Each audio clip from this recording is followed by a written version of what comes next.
Evening, it is Will Reynolds here. I hope you are doing well. Bank holiday Monday, and I've got you right the way through until 10 p.m. Now then, it is time to talk to a film guru, an entertainment guru who knows all about the screens in our part of the world. Good evening, James Luxford. Good evening. Hi there, how are you? Are you all right today? Not too bad, thank you. In my line of work, it's been very quiet over the last few months.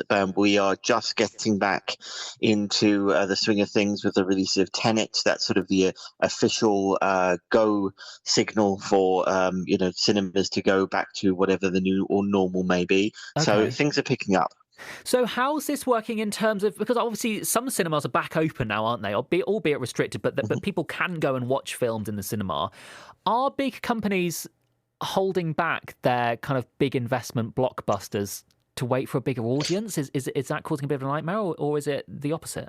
It's absolutely that. It's a lot of the bigger movies that were scheduled for this year have either been moved to later in the year, things like Wonder Woman 1984, which has been moved to October, and Bond, which has been moved to November, or to the following year. The new Fast and the Furious film, for example, has been moved to next April. It was meant to come out this May, and things like the Ghostbusters reboot has been moved to next summer. So it's been a massive summer of upheaval. Tenet was really seen as kind of I suppose the beginning line in terms of whether audiences are comfortable enough coming back to cinemas. It's not really been as cut and dry as that. Obviously, there are some people who are desperate to get back to the cinema, some people who are a little bit hesitant. So it's going to be, like everything in most industries, a slow trickle back. I believe it's done pretty well. Tenet's made around $50 million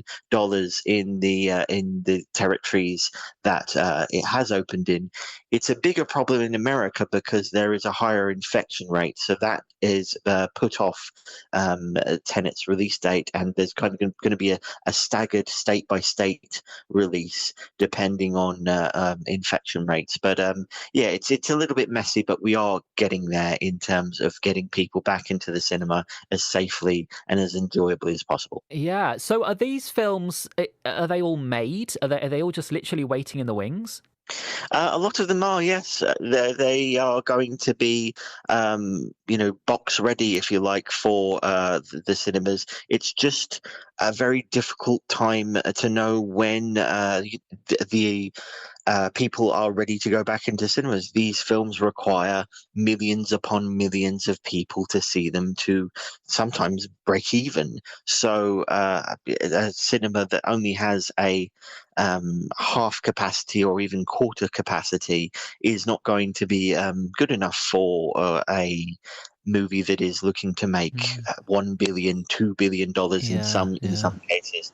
And so a lot of studios are holding back until things are a little bit safer and audiences can come in safely to watch the latest blockbusters. Yeah, understandably, arguably, I suppose. So that's films. What about TV? What's happening there?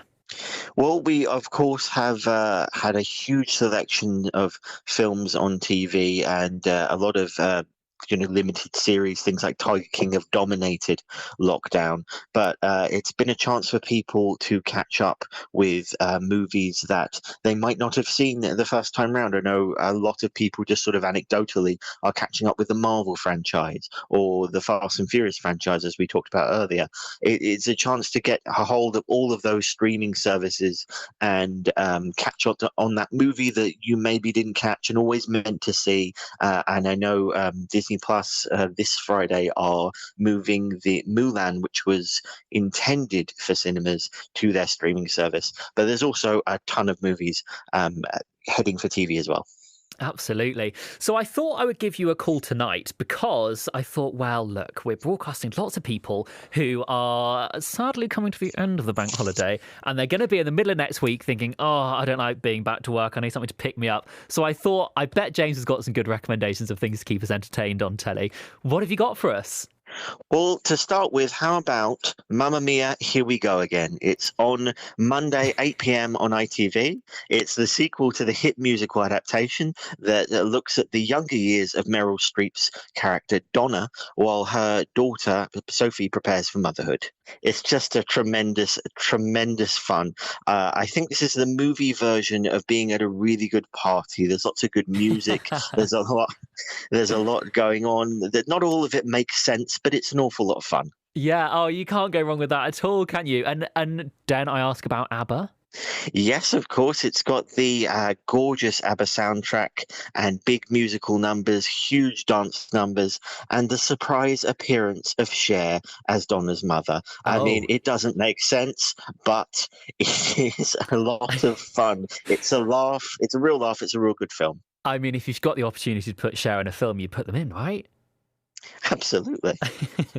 And what's number 2 on your list? The BFG, that's on iPlayer now. It's Steven Spielberg's adaptation of Roald Dahl's novel about a young girl called Sophie who befriends a big friendly giant played by Mark Rylance. And I think this is just such an underrated movie. It didn't do well at the box office. It was Steven Spielberg's first, kind of flop, I suppose. But I think it really captures Spielberg's ability to tell a fantastic story through the eyes of a child. Do you know what? I'm surprised that I haven't seen this one yet, because when I was a child, my poor mother, it got to the point where I was asking her to read me the BFG about 5 times a week. I loved that story, so it'll be great to catch up on that. And finally... It is Terminator 2 Judgment Day, and this is Thursday, 9 p.m. on ITV4, James Cameron's classic action sequel, which follows Linda Hamilton's Sarah Connor as she must team up with her former enemy, the Terminator, to save her son from a new threat. I think this is probably as good as action movies get. It's people sort of think as the big bangs, people think of the big action sequences. It's actually quite a small film, very small cast, almost like a road movie with just a very intelligent plot, and a great iconic hero in Sarah Connor. And of course, I don't think Arnold Schwarzenegger has ever been better. I am a sucker for an undeniably action film. I absolutely love them. James, thank you so much for coming on and sharing that with us. Have a great end to your Bank Holiday Monday, and hopefully the post-Bank Holiday Blue Tuesday is not too bad for you. I'm sure it'll be okay. Thank you very much. Thanks, James. I do my hair